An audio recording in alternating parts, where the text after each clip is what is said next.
जय Hind friend, welcome back to my channel. आज हम हरियाणा के अभिलेख के बारे में पढ़ेंगे। इसकी स्थापना कब होती है और इसकी शुरुआत कहाँ से होती है, सभी कंसेप्ट इस वीडियो में क्लियर करेंगे। तो फ्रेंड, अभिलेख किसे कहेंगे? जो अगर पुराने समय की हमें कोई पत्थर मिल गया जिस पे हमें कोई लिखित साक्ष्य मिला तो हम उसे कह सकते हैं अभिलेख। कोई औजार मिल जाए या कोई ईंट मिल जाए जिसे हमें कोई लिखित चीज़ें मिलें, या फिर कोई मृत भांड जैसे घड़ा है फ्रेंड, उस पर भी हमें लिखित साक्ष्य मिले थे। और अगर बात करें, अगर वर्तमान में देखें फ्रेंड, अगर हम जो घर के बाहर नेम प्लेट होती है उसकी तुलना एक छोटे अभिलेख के रूप में कर सकते हैं। तो ये क्या होते हैं फ्रेंड? अभिलेख। ठीक है, कोई लंबी चौड़ी बात नहीं है। अगर आप इसको समझ जाते हो तो ये एक प्रकार के क्या है फ्रेंड? अभिलेख।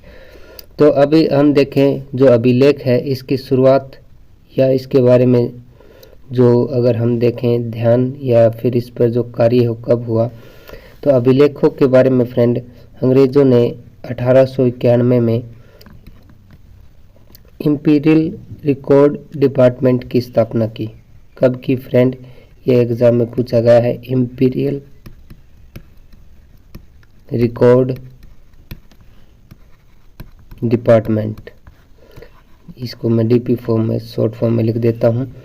तो इसकी जो स्थापना करते हैं ये जो इंग्लैंड जो ब्रिटिश कंपनी होती है वो इंपीरियल रिकॉर्डमेंट डिपार्टमेंट की स्थापना करती है 1891 में।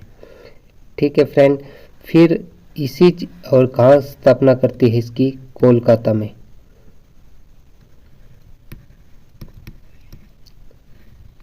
लेकिन बाद में क्या करते हैं, जब भारत की राजधानी दिल्ली को बनाया जाता है, फिर क्या करते हैं, जो राष्ट्रीय अभिलेखागार, तो इसकी स्थापना कहाँ होती है फ्रेंड? दिल्ली में। अभिलेखागार, तो इसकी स्थापना कहाँ की जाती है? दिल्ली में।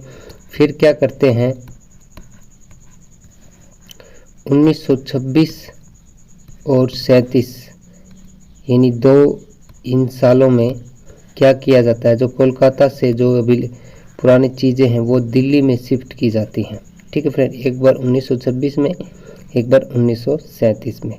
तो आप इस बारे में समझ गए फ्रेंड। फिर अगर हम अब देखें हरियाणा के कॉन्टेक्स्ट में पढ़ रहे हैं तो इसकी शुरुआत हरियाणा में किस तरीके से होती है इसके बारे में हम चर्चा करते हैं।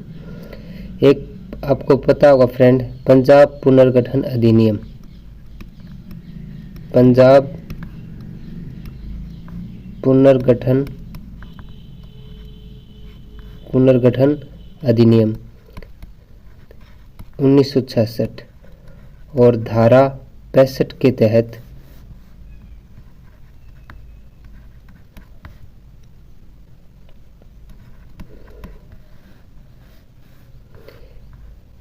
जो अभिलेखागार है उसकी स्थापना कहाँ होती है फ्रेंड? पटियाला में। इसके तहत पटियाला में एक अभिलेखागार की स्थापना की जाती है, जिसमें हरियाणा और पंजाब दोनों के लिए एक ही था, पटियाला। फिर बाद में क्या होता है, जब हरियाणा 1966 में अलग हो जाता है, फिर जो पटियाला से 1974 में क्या की जाती है, हरियाणा फिर इस पे मांग करता है कि जो हमें हरियाणा से जो प्राप्त अभिलेख हैं, जो पुरातात्विक चीज़ें हैं वो हमें लौटाई जाएं। फिर पटियाला से 1974 में जो हम देखें फ्रेंड 1966 में, एक बात ध्यान रखना फ्रेंड, 1966 में पंचकुला में हमारा अभिलेखागार की स्थापना होती है।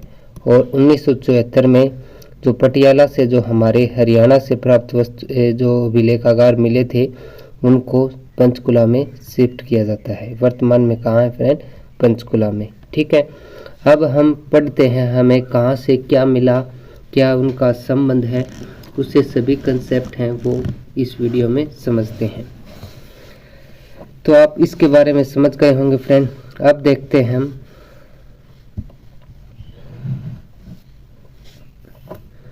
तो ये क्वेश्चन कई बार पूछा गया है फ्रेंड कि कि अभिलेखों के माध्यम से शिक्षा देने वाला भारतीय इतिहास में पहला राजा कौन था? तो ये था फ्रेंड सम्राट अशोक, मौर्य वंश का शासक था। तो अभिलेखों के माध्यम से शिक्षा देने वाला भारतीय इतिहास का पहला राजा कौन है फ्रेंड? सम्राट अशोक। तो आपके इसके बारे में बहुत ज़्यादा बार पढ़ा होगा। इससे संबंधित जो हरियाणा में हमें अभिलेख मिला है वो मिला है फ्रेंड टोपरा का अभिलेख। वेरी वेरी इम्पोर्टेंट, कई बार एग्जाम में पूछा गया है ये टोपरा। और टोपरा कहाँ है फ्रेंड? यमुनानगर में।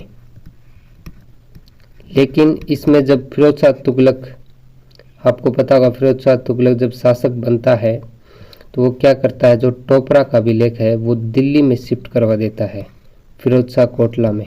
ठीक है, फिरोज शाह कोटला में जो फिरोज शाह तुगलक का महल है, तो वहाँ ये अपने फिरोज शाह कोटला में क्या करवा देता है, इस अभिलेख को शिफ्ट करवा देता है।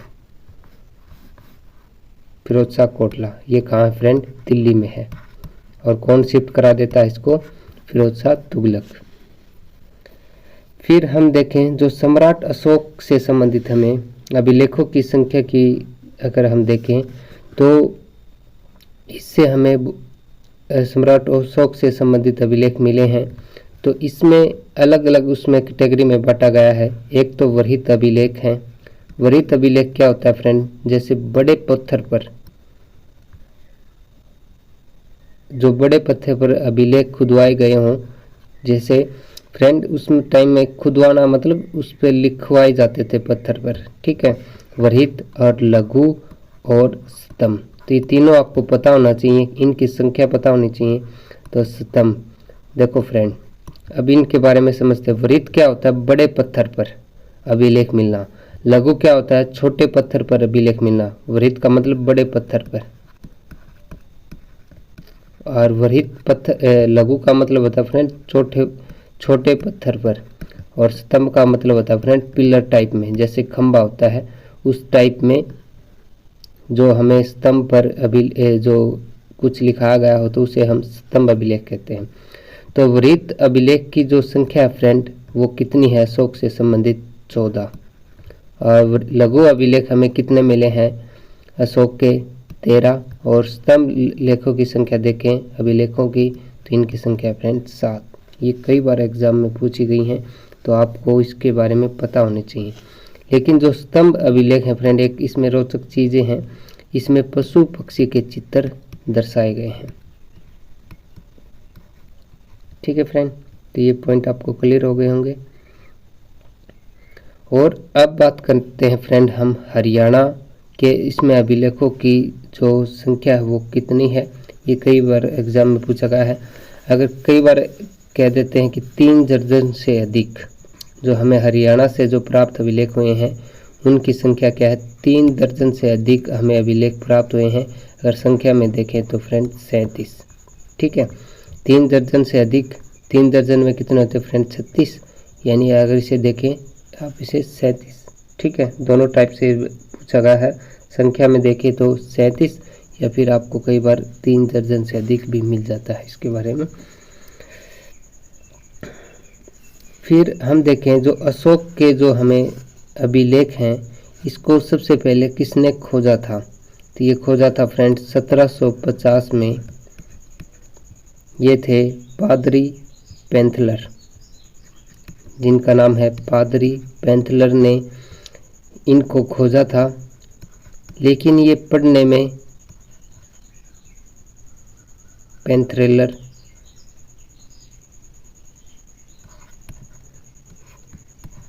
ये पढ़ने में कामयाब नहीं हुए। इसके अभिलेखों को पढ़ा इसने नहीं है, लेकिन पढ़ा किसने फ्रेंड? 1837 में जो अशोक के अभिलेख थे वो किसने पढ़ा? सबसे पहले जेम्स प्रिंसेप ने। ये कई बार एग्जाम में पूछा गया है। तो इसको पढ़ा किसने है? जेम्स प्रिंसेप ने इन अभिलेखों को पढ़ा और फिर इसके बारे में सूचना दी हमें, जेम्स प्रिंसेप। ठीक है फ्रेंड, अब हम देखते हैं जो हमने पीछे टोपरा अभिलेख के बारे में बात की थी, तो इसके बारे में और चीज़ें हैं वो आपको बता देते हैं। जो टोपरा अभिलेख है फ्रेंड, मैंने बताया ये यमुनानगर से मिला था। लेकिन इसमें जो फिरोज शाह तुगलक क्या करता है, इनको टोपरा से ले जाकर दिल्ली में शिफ्ट कर देता है। ठीक है फ्रेंड, और टोपरा से संबंधित हमें 7 अभिलेख मिले हैं। ये भी इसकी संख्या याद रखनी है आपको, क्योंकि हम पढ़ेंगे कि 37 अभिलेख मिले हैं। ठीक है, तो आपको उनकी संख्या नहीं, ये ऐसे ज्ञात नहीं करनी कि वहाँ से कहाँ कितने मिले हैं, लेकिन आपको ये ज्ञात होना चाहिए। तो टोपरा से हमें 7 अभिलेख मिले हैं। 7 अभिलेखों में जो 4 अभिलेख हैं वो अशोक से संबंधित हैं, सम्राट अशोक से संबंधित हैं। और जो 3 अभिलेख हैं वो कहाँ से संबंधित हैं फ्रेंड, किससे संबंधित हैं, जो आपको पता होगा, विग्रहराज चतुर्थ चौहान वंश का शासक था। विग्रहराज चतुर्थ, जिसे बिसल के नाम से भी जाना जाता है, तो इससे संबंधित हमें 3 अभिलेख मिले हैं। ठीक है फ्रेंड, यानी हमें जो टोपरा से 7 अभिलेख मिले थे, जिसमें 4 सम्राट अशोक से संबंधित हैं और 3 अभिलेख विग्रहराज चतुर्थ से संबंधित हैं। और इसे विग्रहराज चतुर्थ को बिसल देव के नाम से भी जाना जाता है। जो इसमें जो वर्णन मिलता है हमें विग्रहराज के, जो इसमें हमें जो मिला है कि ये म्लेच्छों का विनाशक कहा गया है। इसे क्या कहा है, म्लेच्छों का विनाशक। ठीक है, ये कई बार इसमें किसके बारे में चर्चा मिलती है, इसके 3 अभिलेखों में म्लेच्छों का विनाशक के बारे में चर्चा की गई है। म्लेच्छ होते थे फ्रेंड, जो कई दिन नहीं नहाते थे, डरावने टाइप में होते थे, उन्हें म्लेच्छ कहा गया है। तो उसके बारे में जानकारी हमें विग्रहराज के जो अभिलेख हैं उनमें मिलती है। जो हम सम्राट अशोक के बारे में बात कर रहे थे, जो सम्राट अशोक की जो लिपि रही है फ्रेंड, अलग अलग देश में अलग अलग लिपि रही है। और जो ये अभिलेख मिले थे हमें अशोक के और इसके, ये ब्राह्मी लिपि में मिले थे हमें। ये भी आपको याद रखना है, ब्राह्मी लिपि में। ठीक है, और फिर हम बात करें जो सम्राट अशोक के जो लिपि रही है, वो जैसे भारत में देखें तो इसकी ब्राह्मी लिपि रही है, इसके लेखों में ब्राह्मी लिपि रही है। और बात करें हम पाकिस्तान की, तो पाकिस्तान में जो अभिलेख मिले उसमें जो लिपि मिली हमें खरोष्टी लिपि मिली है। और जो अफगानिस्तान में मिली, अफगानिस्तान में जो अभिलेख मिले इसके, उसमें जो लिपि देखने को मिली वो थी फ्रेंड ग्रीक या अरमाइक। ग्रीक या अरमाइक लिपि हमें इसमें मिली है। ठीक है फ्रेंड, ये पॉइंट आपको सभी इम्पोर्टेंट है, ये आपको नोट कर लेने हैं। आगे देखते हैं। और इसमें आपको पता होगा फ्रेंड, जो सम्राट अशोक है उसका संबंध आपको पता होगा फ्रेंड कलिंग है। कलिंग पर इसने आक्रमण किया था। कलिंग पर आक्रमण 261 ईसा पूर्व में इसने कलिंग पर आक्रमण किया था। और किस लिए किया? कलिंग है फ्रेंड उड़ीसा में, और इसने किया था फ्रेंड हाथियों को जीतने के लिए। यानी उड़ीसा में उस टाइम में बहुत हाथी होते थे, उनको जीतने के लिए कलिंग पर आक्रमण किया था। और यहाँ पर उसने लाखों लोगों की हत्या कर दी थी। और इस देखा युद्ध करने के बाद जब वो मृत व्यक्ति वहाँ उसने देखे, तो इससे क्या हुआ, जो सम्राट अशोक का हृदय परिवर्तन हो गया और बाद में इसने कभी आक्रमण नहीं किया। इसने फिर जो बीरू घोष की जगह किस को अपना लिया था, धर्म घोष को, धर्म के उस पर चलने लगा। और यहाँ से इसने बौद्ध धर्म को अपना लिया था। ठीक है फ्रेंड, बौद्ध धर्म को अपना लिया था सम्राट अशोक ने। और यह आक्रमण, कलिंग का आक्रमण आपको सन याद रखना है, 261 ईसा पूर्व में हुआ था। और जो सम्राट अशोक का जो राज्याभिषेक कब हुआ था, जिसका जो शासनकाल है 272 से लेकर 200 32 ईसा पूर्व तक इसका शासन रहा, सम्राट अशोक का। ठीक है फ्रेंड, आगे देखते हैं। और जो सम्राट अशोक का जो उद्देश्य था, वो लोगों को नैतिक शिक्षा, जो अभिलेख खुदवाए थे उसका जो उद्देश्य था वो फ्रेंड क्या था, लोगों को नैतिक शिक्षा प्राप्त करना था, नैतिक शिक्षा देना था लोगों को। ठीक है, ये इसका सम्राट अशोक का उद्देश्य था। आगे देखते हैं। हम देखें फ्रेंड, महाभारत कालीन जो अभिलेख मिला है वो नकुल दिग्विजय अभिलेख मिला है, जिसमें हमें रोहतक का वर्णन मिलता है। जो महाभारत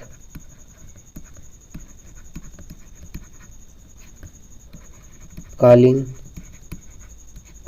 अभिलेख,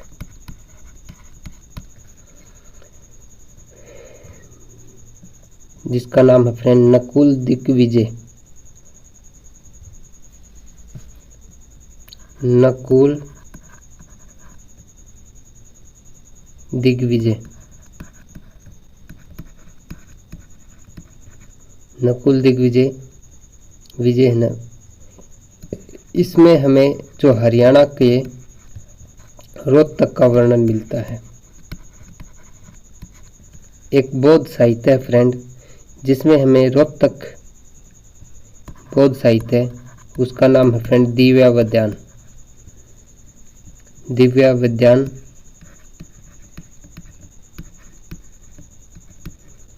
जिसमें हमें रोहतक व अग्रोहा का वर्णन मिलता है।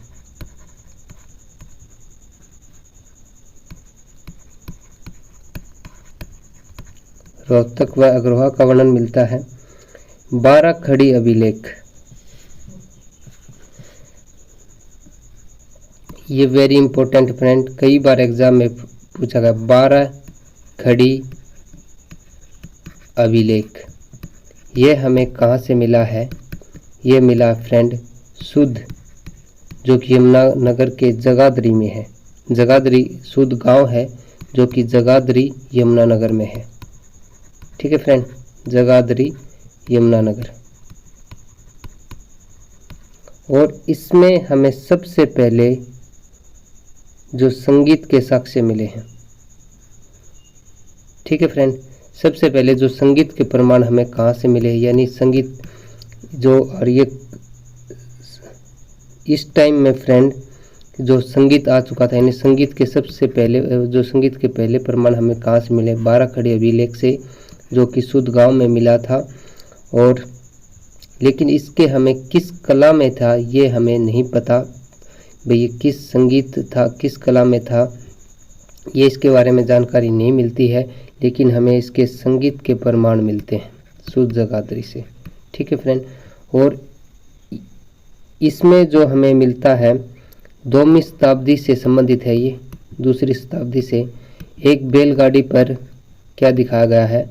संगीतकारों को जाते हुए दिखाया गया है, यानी कह सकते हैं कि उस टाइम में संगीत, 2री शताब्दी में संगीत आ चुका था। ठीक है, ये हमें इसके बारे में प्रमाण मिलते हैं। आगे देखते हैं फ्रेंड, अगला है जो गुजरी महल, वेरी इंपॉर्टेंट। गुजरी महल, गुजरी महल से हमें 8 अभिलेख मिले हैं। एक स्तंभ मिला है, पहले तो आपको याद रखना है गुजरी महल से, और ये हिसार में है। इससे हमें क्या मिला है? एक स्तंभ। और इसमें स्तंभ में कितने अभिलेख मिले? 8 अभिलेख। एक स्तंभ पर 8 अभिलेखों की खुदवाई की गई है इस पर, तो यानी 8 अभिलेख मिले। और इससे हमें क्या जानकारी मिलती है? इसमें हमें भागवतों के आगमनों की जानकारी मिलती है, यानी तीर्थ यात्री। ठीक है, कि 8 दिशाओं से इसमें जो हिसार है वो तीर्थों के लिए प्रसिद्ध था।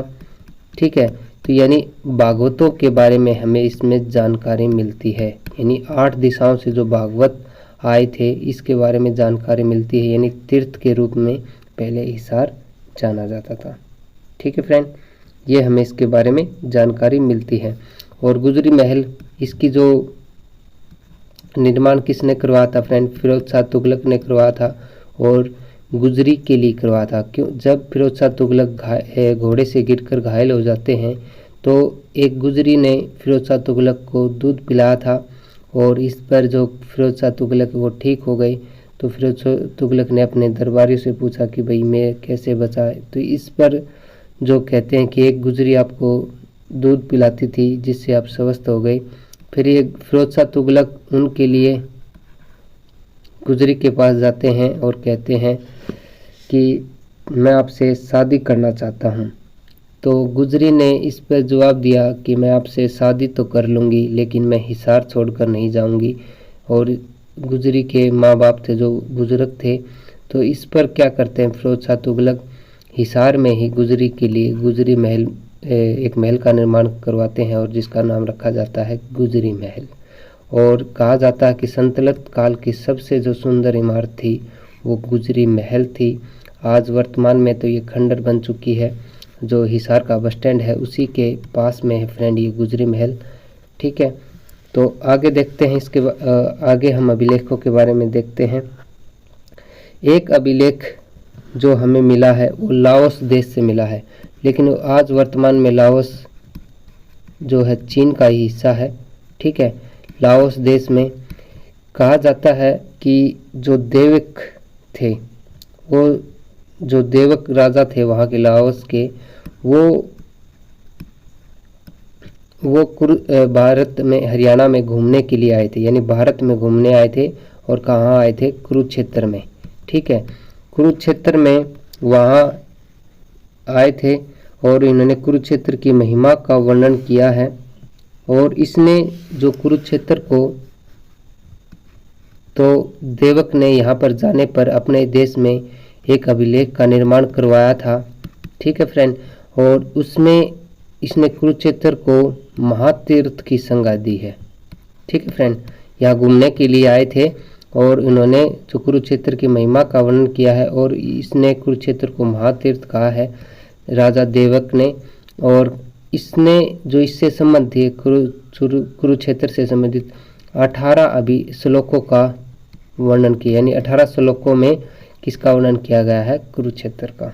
ठीक है फ्रेंड, तो ये इसके बारे में है, आप समझ गए होंगे। आगे देखते हैं फ्रेंड सिरसा अभिलेख।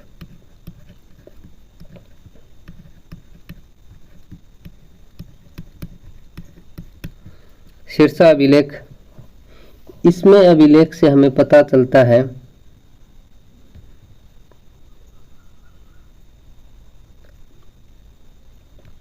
कि जो सिरसा है ये पशुपति संप्रदाय का केंद्र हुआ करता था फ्रेंड। एक पशुपति संप्रदाय हुआ करता था, उसका केंद्र था सिरसा।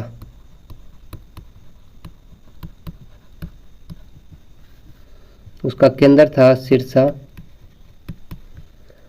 और सिरसा, इसके बारे में ये भी जानकारी मिलती है कि जो राजा भोज थे, जो प्रतिहार के जो वंश के राजा थे, राजा भोज, उनका भी यहाँ शासन रहा है। इसके बारे में हमें ये भी जानकारी मिलती है। जो राजा भोज थे, प्रतिहार वंश के राजा, तो जो उनका शासन कहाँ था? सिरसा में भी था। ठीक है, और इसके राजा भोज के दरबार में एक सन्यासी रहते थे, संत नीलकंठ। संत नीलकंठ, इसने क्या किया था? सिरसा में विश्व मंदिर का निर्माण करवाया।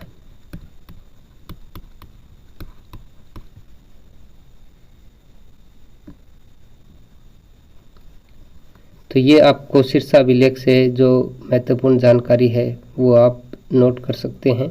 आगे देखते हैं फ्रेंड अग्रोहा अभिलेख, very very important Agroha. Agroha से हमें एक प्राचीन ईंट मिली है फ्रेंड। ईंट में हमें क्या मिला है? जो संगीत के जो 7 स्वर थे इनके बारे में जानकारी मिलती है। कई बार एग्जाम में पूछा गया, जो संगीत के सारे गामा पा है उसके बारे में जो लिखित रूप में हमें मिली थी ईंट, तो ये कहाँ से मिली थी? ये अग्रोहा से मिली थी। संगीत के 7 स्वर।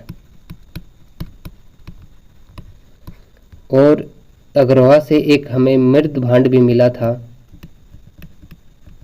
और उस पर हमें संगीत के साथ से मिले हैं, यानी उस पर संगीत की बारे में उस पर लिखा हुआ था। मृत भांड का मतलब होता है फ्रेंड मिट्टी का जो घड़ा है उसे मृत भांड कहते हैं।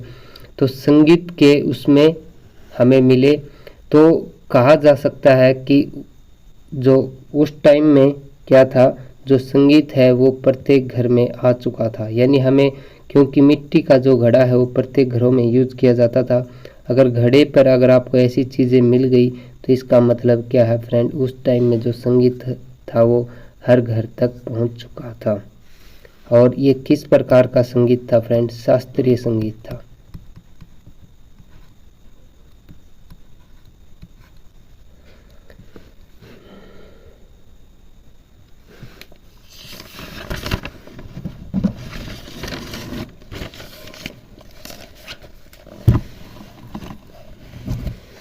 एक हमें हास्य से अभिलेख मिला है, हास्य का अभिलेख।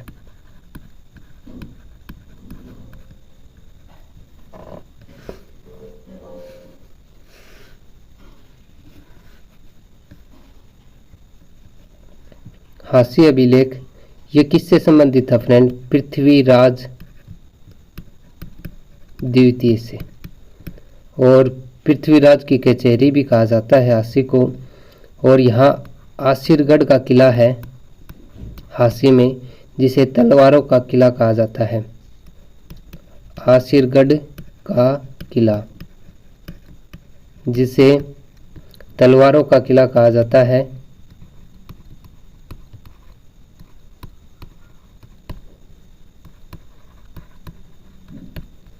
एक है फ्रेंड पेहवा अभिलेख, पेहवा कुरुक्षेत्र में है और हास्य पड़ता फ्रेंड हिसार में। पेहवा अभिलेख पेहवा कुरुक्षेत्र में है।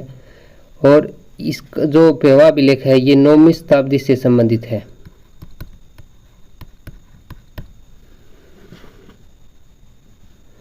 और 9वीं शताब्दी से संबंधित है।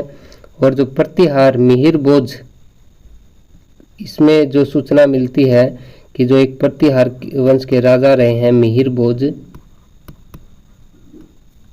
प्रतिहार वंश के राजा मिहिर भोज, उस टाइम में जो पेहवा था वो घोड़ों के व्यापार के लिए प्रसिद्ध था। यानी घोड़ों के व्यापार के लिए प्रसिद्ध था मिहिर भोज के टाइम। तो ये इसके बारे में हमें जानकारी मिलती है। और पेहवा को हरियाणा का गया कहा जाता है, हरियाणा का गया। और वैसे गया कहाँ है फ्रेंड, बिहार में। ठीक है, हरियाणा का गया किसे कहा जाता है, पेहवा को कहा जाता है। और गया कहाँ है, वर्तमान है वैसे बिहार में है। ठीक है फ्रेंड। एक करनाल से अभिलेख मिला है, करनाल, जो कि खरोष्टी लिपि में है। आगे लिखते हैं हम इसके बारे में। करनाल अभिलेख,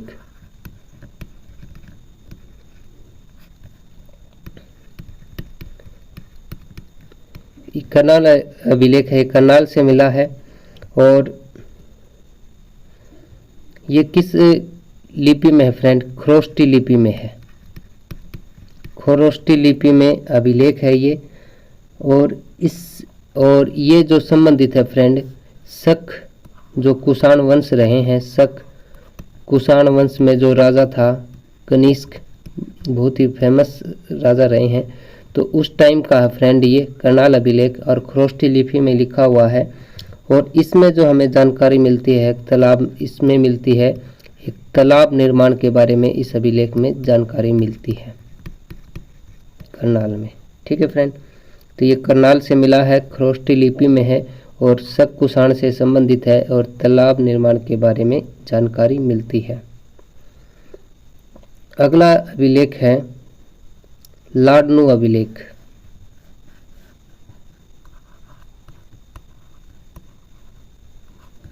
लाडनू है फ्रेंड राजस्थान में, राजस्थान के जोधपुर में पड़ता है लाडनू। तो वहाँ से हमें हरियाणा से संबंधित अभिलेख मिला है। इसमें जो हरियाणा का नाम मिलता है हरिनाथ तक मिलता है। और इस अभिलेख में हमें एक जानकारी मिलती है कि जो हरियाणा की जो राजधानी थी वो इसमें दिल्ली बताया गया है, कि हरियाणा की जो राजधानी थी उस टाइम में वो क्या हुआ करती थी, दिल्ली। तो ये इम्पोर्टेंट जानकारी किस अभिलेख में मिलती हैं, लाडनू अभिलेख में, जो कि जोधपुर राजस्थान में मिला है। और इसमें हरियाणा का नाम हरिनातक मिला है और इसमें जो हरियाणा की राजधानी दिल्ली को बताया गया है।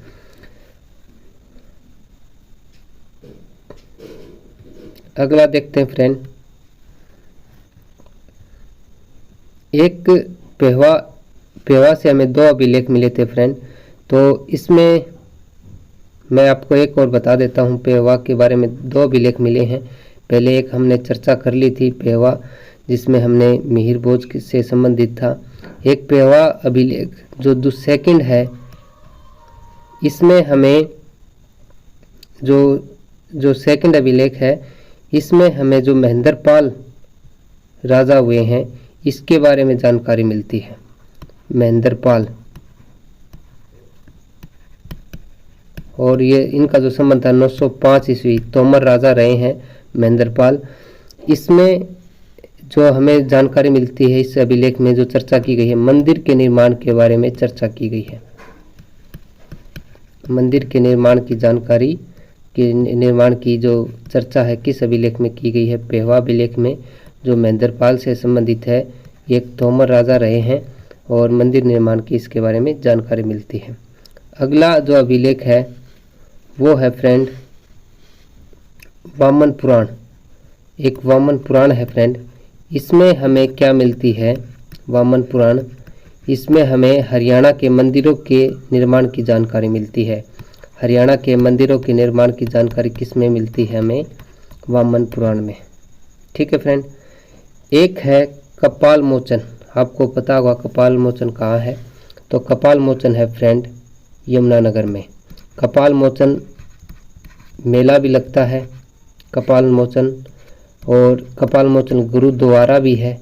ठीक है फ्रेंड, गुरु गोविंद से संबंधित है, गुरुद्वारा भी है कपाल मोचन, और कपाल मोचन हमें अभिलेख में मिला है। ये जो अभिलेख है ये जो अभिलेख है फ्रेंड, अधूरा अभिलेख मिला है। और आप जो हमने चर्चा की वो सभी पूरे थे। ये अधूरा अभिलेख हमें कहाँ से मिला है, कपाल मोचन से मिला है। इसे श्री नागभद्र अभिलेख के नाम से भी जाना जाता है। इसे किस नाम से जाना जाता है, जो कपाल मोचन अभिलेख है, इसे नागभद्र अभिलेख के नाम से भी जाना जाता है। अधूरा अभिलेख है और कपाल मोचन नाम का मेला भी लगता है, गुरुद्वारा भी है। और जो इसमें जो भाषा है फ्रेंड वो कैसी है, जिस अभिलेख की, वो संस्कृत है। लेकिन अगर इसमें लिपि की बात करें तो लिपि है फ्रेंड ब्राह्मी। ये आपको याद रखनी है। जैसे अगर मैं आपसे बात करूं फ्रेंड, किसी चीज़ की हमें पहचान किससे होती है, लिपि से। जैसे मैं अगर किसी का नाम बोलता हूं राम, तो अगर बोलने में तो राम है फ्रेंड, ये हिंदी में भी हो सकता है, रोमन में भी। लेकिन जब आर्ययाम लिखेंगे तो हम पता चलेगा तो ये रोमन में लिखा है, और ऐसे हिंदी में लिखवा तो राम, तो ये इसका लिपि क्या है फ्रेंड, देवनागरी। ये लिपि ब्राह्मी है। ठीक है। तो इस जो हमें शब्दों की अगर हम देखें, लिखने से, लिखित से हमें शब्द की जो जानकारी मिलती है उसे क्या कहा जाता है, लिपि। ठीक है। बोलने से हम किसी की जानकारी नहीं दे सकते पूरी, लिखने से हम जानकारी दे सकते हैं कि इसकी भाषा कौन सी है और लिपि कौन सी है। ठीक है।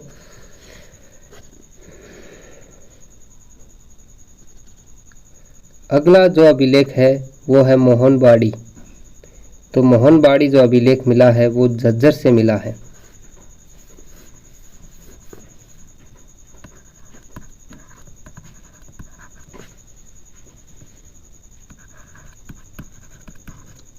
मोहनबाड़ी अभिलेख है, ये हमें झज्जर से मिला है। और मोहनबाड़ी को पहले जासुआ के नाम से जाना गया है। इसमें जो नाम मिलता है वो जासुआ मिलता है। तो ये अभिलेख हमें कहाँ मिलता, कहाँ से मिला फ्रेंड, झज्जर से। ठीक है। और अगला इसमें हमें जो जानकारी मिलती है वैष्णव मंदिर के निर्माण की इसमें हमें जानकारी मिलती है। एक तो ये 10वीं शताब्दी से संबंधित है फ्रेंड, और इसमें जो वैष्णव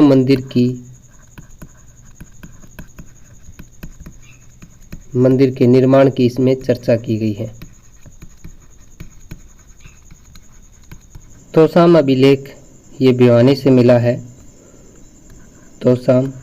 और वैसे तोसाम है फ्रेंड भिवानी में है, भिवानी की एक तहसील है।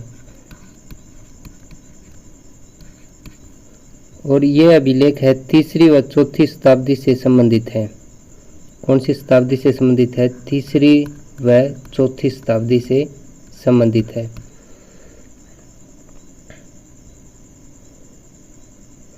इसमें जो तोसाम अभिलेख में सरोवर निर्माण की जानकारी मिलती है। तो इस अभिलेख में एक सरोवर निर्माण की जानकारी मिलती है। और आपको पता होगा तोसाम को पृथ्वीराज चौहान की कचहरी भी कहा जाता है। और मैंने एक बार पीछे जो हाशी को बता दिया था फ्रेंड, वो गलत था। यानी जो पृथ्वीराज चौहान की कचहरी किसे कहा जाता है? तो तोसाम को कहा जाता है। ठीक है फ्रेंड, ये पॉइंट याद रखना। यहाँ से एक अति प्राचीन तोसाम से अति प्राचीन विष्णु मंदिर भी मिला है और एक लक्ष्मी नारायण मंदिर मिला है। तो ये 2 मंदिर हैं, एक भगवान विष्णु का मंदिर और एक मिला है लक्ष्मी नारायण का मंदिर। तो ये भी कहाँ से मिले हैं दोनों? ये लक्ष्मी नारायण मंदिर, सॉरी ये मंदिर मिले नहीं हैं, ये मंदिर हैं विष्णु मंदिर। यानी तोसाम में सबसे प्राचीन विष्णु मंदिर है और एक लक्ष्मी नारायण का मंदिर है। ठीक है फ्रेंड, तो ये पॉइंट भी आपको याद रखना है। आगे देखते हैं, अगला अभिलेख है। जैसे हम बात करें 3 अभिलेख जो हैं वो हमें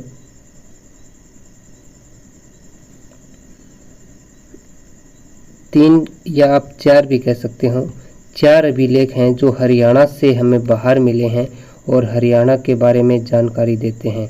जैसे एक तो हमने लाओस देश का अभिलेख, ये तो हम लाओस अभिलेख से तो ये क्वेश्चन पूछा जाता है कि ऐसा अभिलेख जो किसी विदेश में मिला है हरियाणा से संबंधित, तो वो कौन सा अभिलेख है? लाओस, जिसमें देवक जो भारत में घूमने के लिए आए थे और उन्होंने कुरुक्षेत्र की महिमा का वर्णन किया है। और एक अभिलेख जो हमने लाडनो अभिलेख पढ़ा वो राजस्थान के जोधपुर में मिला था। और एक अभिलेख है फ्रेंड बिजोलिया अभिलेख, और ये भी हमें कहाँ से मिला है? राजस्थान के उदयपुर। बिजोलिया अभिलेख राजस्थान के उदयपुर में मिला है। ठीक है, बिजोलिया कहाँ है? ये है राजस्थान के उदयपुर में, राजस्थान और उदयपुर राज्य में मिला, उदयपुर जिले में मिला है। और इसमें जो बिजोलिया अभिलेख में सोमेश्वर चौहान के बारे में वर्णन मिलता है। यानी इस पर जो ये जो संबंधित है ये सोमेश्वर चौहान थे उससे संबंधित है। सोमेश्वर चौहान जो शासक रहे उससे संबंधित ये अभिलेख है। अगला अभिलेख है पिंजौर अभिलेख। पिंजौर अभिलेख ये पंचकुला में है। आपको पता होगा पिंजौर कहाँ है? पंचकुला में, पहाड़ी क्षेत्र है। और इसकी खोज जो एक इंग्लैंड के इतिहासकार हैं कनिंगम, उन्होंने इसकी खोज की थी। और ये जो अभिलेख है ये इसकी जो भाषा थी पिंजौर अभिलेख की, इसकी फ्रेंड संस्कृत भाषा थी। और इसकी जो लिपि है, भाषा संस्कृत है और लिपि कौन सी है फ्रेंड? देवनागरी। ये भी पॉइंट आपको याद रखना है, देवनागरी इसकी लिपि है। और ये जो अभिलेख है पिंजौर अभिलेख फ्रेंड, ये पूरी तरह से स्पष्ट नहीं है, अस्पष्ट मिला है। ठीक है, अच्छा पढ़ा नहीं गया, यानी इसकी जो उसको पढ़ने में थोड़ी ही अच्छी तरह नहीं है ये। तो ये किस प्रकार का अभिलेख है? अस्पष्ट। ठीक है, ये आपके इसके बारे में जानकारी याद रख सकते हो। अगला अभिलेख है नचारखेड़ा अभिलेख।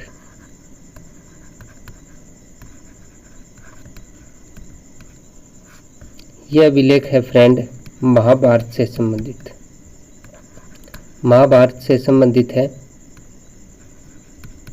और महाभारत के जो 4 पात्र हैं वो इसमें दिखाए गए हैं। जैसे आपको महाभारत में 4 पात्र हैं फ्रेंड, जैसे राम, मुख्य पात्र राम, सीता, लक्ष्मण और एक पक्षी है फ्रेंड जटायु, उससे बात करते हुए इसमें दिखाया गया है। और एक बात और बताएं फ्रेंड, जो अगर हम देखें महाभारत में, रामायण में सबसे ज़्यादा कष्ट किसने सहा था? ये एग्ज़ाम में अगर आपसे देखें फ्रेंड, तो कष्ट इसमें सबसे ज़्यादा अगर महाभारत में किसने सहा था, तो आप सोचते होंगे राम ने, भाई जब सीता चली गई थी 13 महीने उसके कैद में रही थी, या उसने सहा, या सीता ने सहा, या लक्ष्मण ने सहा। तो इसमें नाम आता है फ्रेंड उर्मिला का। उर्मिला कौन है? वो है फ्रेंड लक्ष्मण की पत्नी है। क्योंकि फ्रेंड देखें, ये तो अपने तीनों साथ में ही थे। लक्ष्मण अपने भाई और भाभी के पास था, सीता अपने पति के पास थी। तो ऐसे देखें इन्हें इतना कष्ट नहीं सहा, लेकिन जो सबसे ज़्यादा कष्ट सहा फ्रेंड उर्मिला ने। 14 वर्ष तक लक्ष्मण का इसमें इंतज़ार किया इसने। ठीक है, इनको सलाम है इस चीज़ के लिए कि इन्होंने लक्ष्मण के प्रेम में 14 साल तो वनवास तो सबसे ज़्यादा देखें तो इसने उर्मिला ने सहा। क्योंकि जो सीता है वो रावण के पास 13 महीने ही रही थी, और देखें तो 14 सालों में 13.5 साल तो या पौने 13 साल तक इन्हीं के पास रही थी। ठीक है, तो ये भी आप पॉइंट याद रख सकते हैं। आगे देखते हैं फ्रेंड, एक अभिलेख मिला हमें सोनीपत से अभिलेख।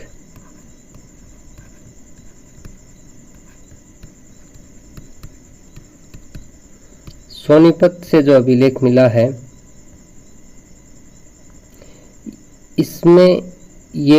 इससे हमें मोहरें मिली हैं। ठीक है, और मोहरें जो इसमें जो मोहरें हैं वो हर्षकालीन है। एक तो ये आपको याद रखना है। और ये जो मोहरें थी ये किस प्रकार की थी? अंडाकार में थी।